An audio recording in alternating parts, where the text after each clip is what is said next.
Mga iro sa usa ka barangay sa Samal Island nangamatay kay gituho ang gihiluan. Ana ang report ni John D. Esteban.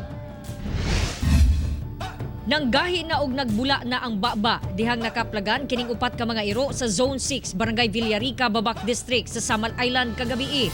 Ang mga tag-iya nagtuong gihiluan ang mga alaga. Ang duha sa mga iro panag-iya ni Jerry Amolo. Nasubo siya sa pagkamatay sa mga alagang si Putot ug Putol, kay daw kabahin na sila sa ilahang pamilya. Dinhi na lang sa bakanteng luna gilubong sa tag-iya tapad sa ilahang balay ang mga namatay nga mga iro.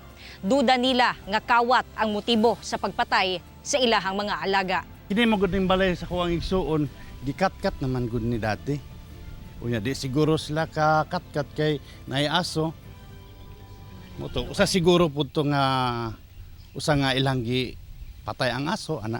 Kapin tulo ka tuig sab nga gialagaan ni Dennis ang irong si Snow. Apan wa damha nga kagahapon na di ay ang umahing higayon nga makita kining buhi. Tinuyuan nyo na siya pagkagwana kay posible kayo gwana eh.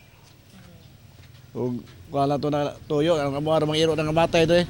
Imbestigahan kuno sa Samal Police ang maong kaso, labi pa nga posibleng dunay daotang plano ang mihimo niini. Amo pang gisusi kung tinud kini og asa dapit unya atong gipahimangnuan kung kinsa may responsable ani manubag gyud sila kay do naman tay Animal Welfare Act. Kauban si Mel Colmenares sa kamera. Ako si John D. Esteban para sa One Mindanao.